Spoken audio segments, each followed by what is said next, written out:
what I've been doing for the last, I guess I started with Lotto Shakespeare back around 2009, I think, was when I first started performing that one, in which I memorized one monologue from every Shakespeare play, which I perform entirely at random based on the spin of a bingo cage, which I know you've seen me do in the conference halls.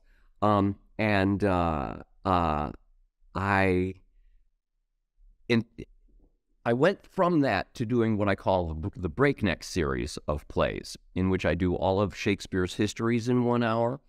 I do all of Hamlet in 1 hour, all of Julius Caesar, all of Comedy of Errors, my newest one, all of Romeo and Juliet in 1 hour. And I call them, Breakneck Romeo and Juliet, Breakneck Comedy of Errors, et cetera, et cetera. And it's a mix of doing the legit Shakespeare monologue performance and kind of a ripping through with snarky narration, getting on to the next one, so that the audience feels the reverence to the material itself, but it doesn't feel like I'm taking it so seriously that they're going to just have to sit there politely the whole time and attend to all this holy verse. I guess that doesn't speak quite to the acting tips maybe that you were looking for, so much as my style of approach.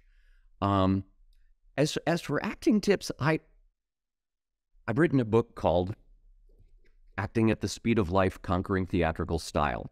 And my thesis inside that book is that there are two fundamental responsibilities of the actor. Number one, being seen. Number two, being heard. And we have, as an art form, run away from that for the past 100 years or so, because there's this major trend towards realism that started about the turn of the 20th century, and we are pretending that there is a wall there and that we can't see the audience watching us at the other end. And the audience is dying to see into our eyes. The one thing they want more than anything is to know what's going on. The most expressive muscles in the human body are those surrounding the eyes and those surrounding the mouth. And the audience is dying to get into your eyes and see what's going on with you.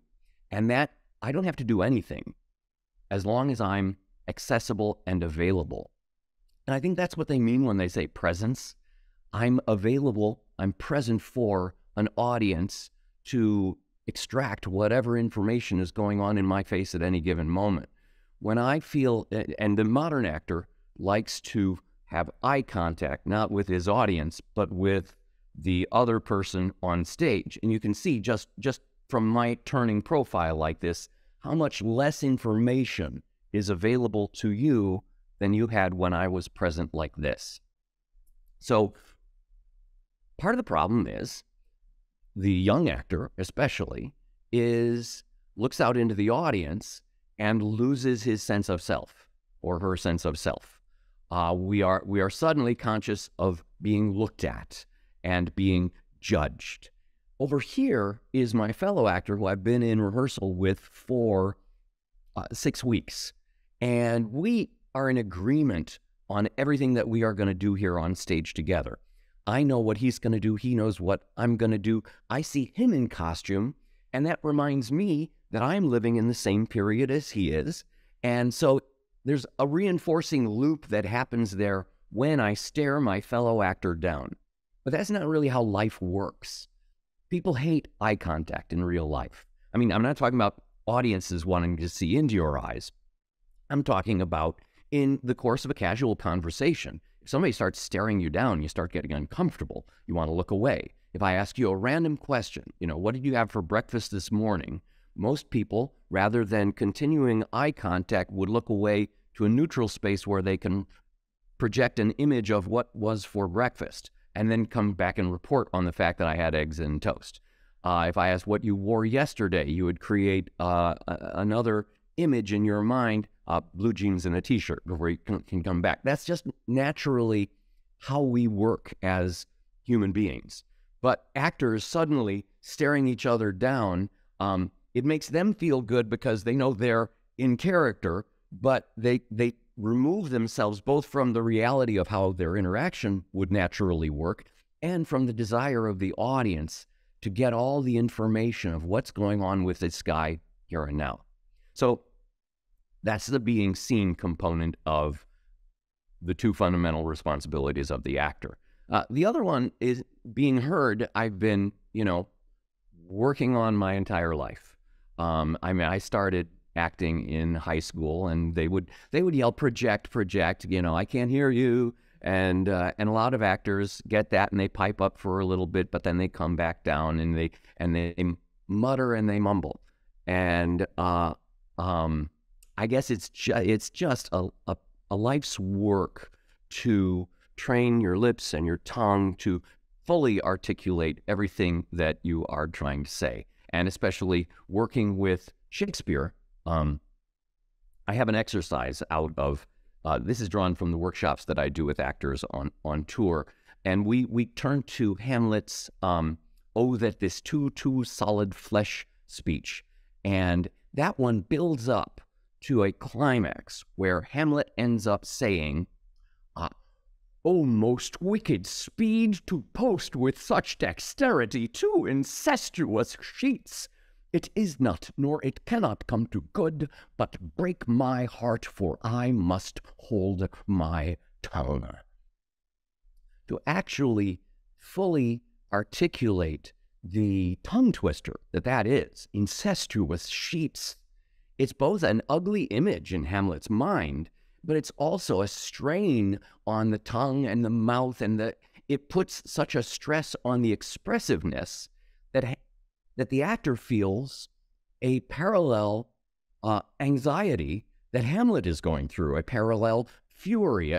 So we do this exercise where we work on number one, projection, which I call rattle the lights.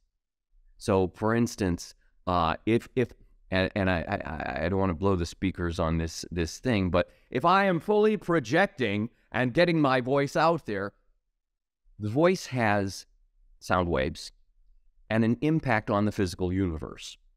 So if I imagine, rather than saying projection, which is really meaningless to most people, but if I imagine my voice rattling those lights out there, then I have a physical thing I can actually act upon, an image that drives me. Number two is make ugly faces. We make ugly faces in the course of fully articulating our words. So when I say, "Oh, most wicked speed to post with such dexterity two incestuous sheets," just the very act of fully articulating contorts the face. And sometimes young actors don't want to look ugly. And in looking pretty, they might say, "Oh, most wicked speed to post with such dexterity two incestuous sheets." Even there, I can't unarticulate that. But you can see how much of the emotion lives in the willingness to let go of whatever you're holding back around how you think your face ought to look. And so, but that's just the start.